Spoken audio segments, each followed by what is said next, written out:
I gotta say, I've got a few of these new releases here and they are awesome. So I'm gonna do this video a little bit differently. Instead of doing just separate videos on these three, I'm just gonna go ahead and put them all together because this is not gonna be a first impressions. I've already opened these, I've already smelled them.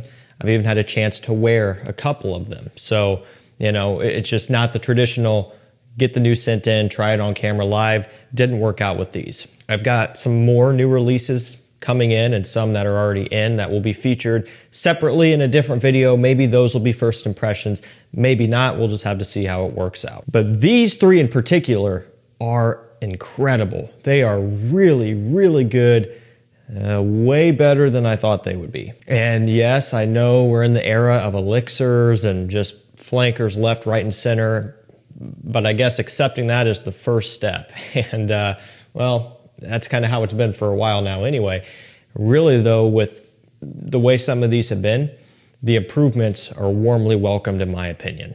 So I will link all these down below. These are brand new. They're not on discounters yet, but Macy's is running a 15% off sale right now, site-wide. And so that applies to fragrances. I kind of got unlucky and I bought all these at full retail before they started that sale. And then a couple of days later, they started that sale. So I didn't get any of those savings, but you can if you are interested in grabbing these right now. I don't know when that sale's good through, maybe through the weekend or something. So something to look into as well. Let's start off with what might be one of my favorites, definitely one of my favorite releases of the year so far, and maybe even out of this group of three, it might be my favorite one too. It is Forever Wanted Elixir by Azzaro. So I stand corrected. This one actually is on discounters. I believe Fragrance By has it. You're looking at about $106 maybe or something like that. Can't remember. It's kind of in stock, out of stock type of thing depending on availability. What I love about this is that raspberry note. It is phenomenal. I've got to get this one up in the air. This might even be my scent of the day. Be a good day for it. Beautiful sweet raspberry, some leathery undertones as well. A little bit of an orange, fruity type of smell too. Almost even the slight bubbly fizziness too, which I absolutely love. I'm a big fan of how this one comes together. And let's take a look at those notes. We've got raspberry, orange, and bergamot off the top. In the mid, we have cardamom, lavender, and clary sage. And in the base, we've got leather, wolfwood, which is a new one for me, and vetiver. So basically woods, spices, aromatics, and fruits basically is what it is, and a bit of citrus, but that bergamot I'm not really getting. Definitely getting the raspberry and the orange, adding to that nice sweetness off the top, and then that nice, smooth, slightly spicy cardamom blending into that leather. This is a fantastic blend. Now, what's interesting though is that it doesn't really smell anything like the original Wanted or Wanted by Night, okay? And maybe in one way or another, you get a little bit of Most Wanted Parfum because of that fizziness. And that's how I've always described Most Wanted Parfum, as it has that kind of cola, fizzy sweetness off the opening and then some woods going on later on. So maybe a little bit of comparison there, but still quite a bit different too. The leather raspberry combination sets this one apart and it smells really nice. And what do those notes remind you of? You know, leather, raspberry, makes you kind of scratch your head, and you might be thinking that, but to be honest, I gotta say, not really. Of course, I'm talking about the comparisons to Tom Ford Tuscan leather. It's just like if a scent has maybe pineapple or some woods in it, or maybe some apple and woods or something, people are automatically thinking, oh, it's gotta be an Aventus clone. It's gotta smell like Aventus. Oftentimes could be, not always the case.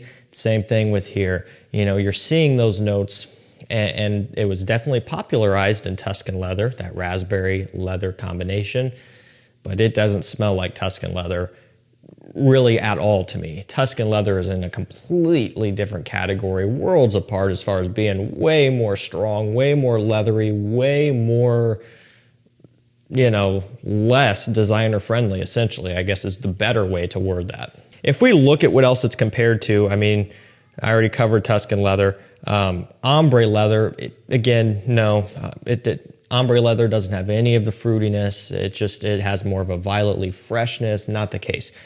One that I can actually see and that I thought of before even seeing this was To Me 19 Degree, a favorite of mine because of that raspberry leather. A little bit. Still differences, but a bit. So that's a good one there. Other than that, Angel Share Paradis, which I have not smelled. Don't know when I'll be able to get my hands on that. It's expensive and hard to find. Other than that, I'm not seeing a whole lot that really makes sense, like Parfums de Marly Godolphin.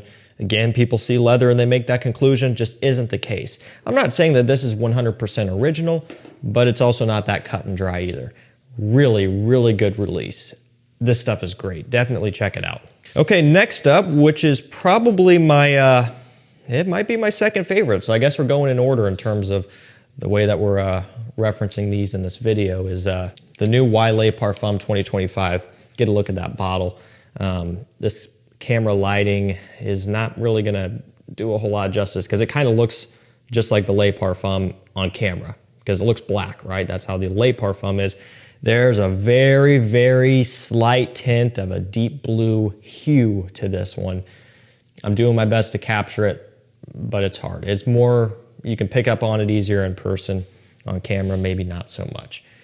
This is really good. And I'll be the first to admit, Y Le Parfum has never been a favorite of mine. And it's not ever that I've disliked it.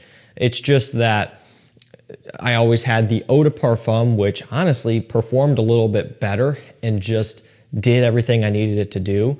The Le Parfum, it really didn't offer a bunch of extra to make it really worthwhile or attractive. And then Eau de Parfum Intense came out, which quickly became one of my favorites, and that not only made the Le Parfum obsolete. Gosh, now I'm thinking flanker talk into my vocabulary here with absolute. Eau de Parfum Intense made the Le Parfum obsolete for me, and it definitely started to make the Eau de Parfum less kind of preferential in terms of what I wanted to wear. But I can see this new Le Parfum 2025 starting to work its way back into my life. And I think the reason why is because it reminds me a little bit of the Eau de Parfum Intense. It just aromatic focused. But what I love, especially something that catches my eye, is the opening. It's, oh, wow, it's got this real nice kind of earthy, woody, pine type of smell that just turns all of the attention right onto the scent. You know, it's one that makes you turn your head and think, man, what is that? You know, it's attention grabbing. I got to look at the notes because I haven't yet. I pulled them up on FRAGRANCEBUY and then started shooting the video. So up top we have bergamot and ginger. In the mid we have balsam fir and pine needles, and then the base we have amber and patchouli. Yeah, I wanted to look at the, okay, so yeah, I thought I saw this when I was buying it. It's an aromatic woody, obviously. It looks like they're kind of hammering home on the pine idea. That's kind of, I think, what they were going for here. And it definitely checks out. Really, really good. I could see a lot of you guys out there who have never been a fan of the Eau de Parfum or the regular Le Parfum or even the Eau de Toilette because they're kind of sweet, blue fragrance, and juvenile. I could see you really liking and respecting this because it really does. It essentially pretty much removes just about all of that sweetness that you get. It doesn't have the apple. It doesn't have that tonka bean style sweetness. And while it does have an amber, not amber wood in this case, just amber, kind of alluding to a bit of a blue fragrance, ambroxan smell. Again, it's not sweet though. So it's a modernized, refined, masculine take on the Eau de Parfum, or why Eau de Parfum smell.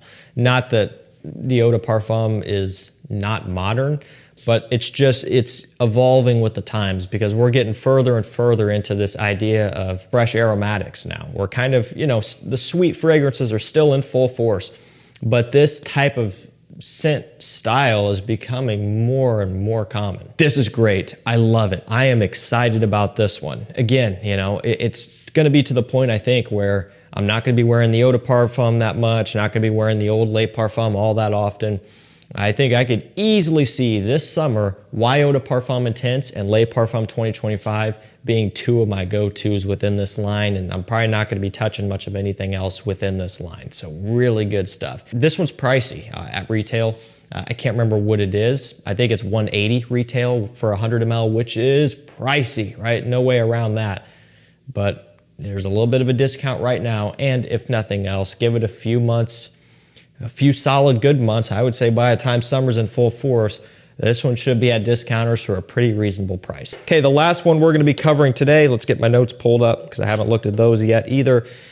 Gentleman's Society Ombre. Okay, let's go and look at the notes first while I have it here. It's got tobacco, vanilla, amber, leather, Peru balsam, 2 types of vetiver, and then a French narcissus.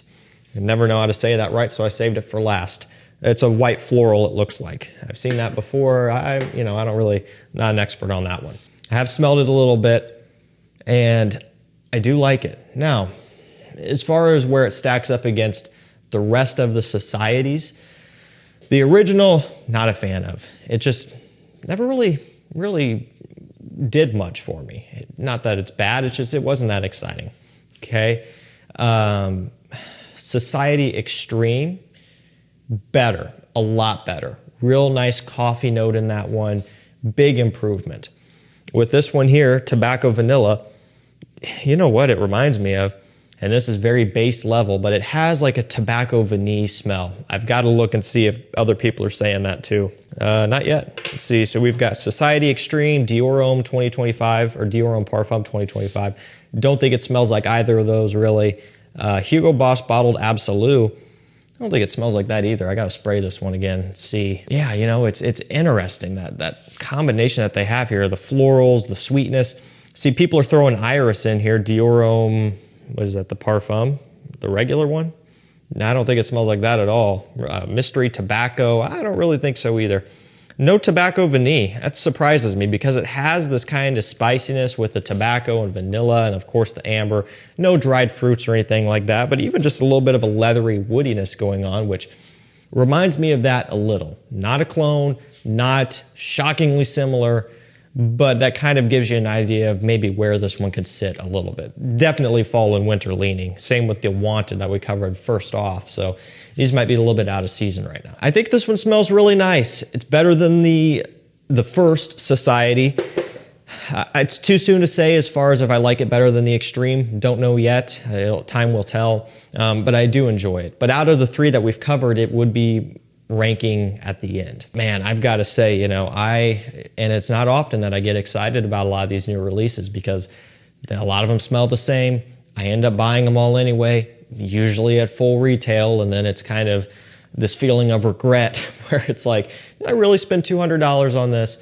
But with these here, and I didn't spend $200 a piece on these, could have been close with the Y, but I'm excited about these. I'm happy to have these 1000%. The Le Parfum 2025 is going to be getting some pretty good wearing as we're moving into spring and summer.